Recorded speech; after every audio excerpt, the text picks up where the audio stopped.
Zejula contains the active substance Niraparib. Niraparib is an oral polymerase inhibitor used in cancer therapy. Zejula is indicated for the treatment of certain types of ovarian cancer and plays a role in inhibiting cancer cell growth and repair.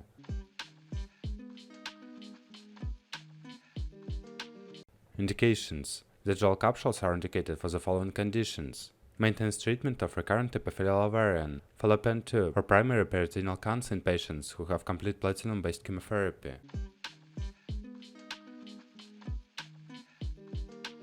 How to use: Zejula capsules are taken orally and should be used as prescribed by a healthcare professional. The dosage and administration instructions are as follows. The recommended starting dose of Zejula is typically 300 mg taken as a single daily dose. The dosage may vary based on the patient's individual circumstances. Zejula capsules should be swallowed well with a glass of water, and they can be taken with or without food. It's important to take the capsules at the same time each day to maintain consistent levels of the medication in the body.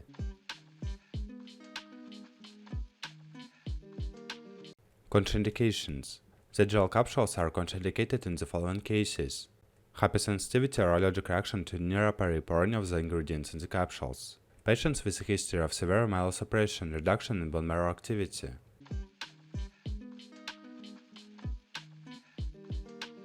Special instructions: regular blood tests may be necessary to monitor blood cell counts while taking Zejula. Inform your healthcare provider about any other medications, supplements, or herbal products you are taking, as they might interact with Zejula. If you miss a dose, take it as soon as you remember, unless it's almost time for your next scheduled dose. Do not take a double dose to make up for a missed one.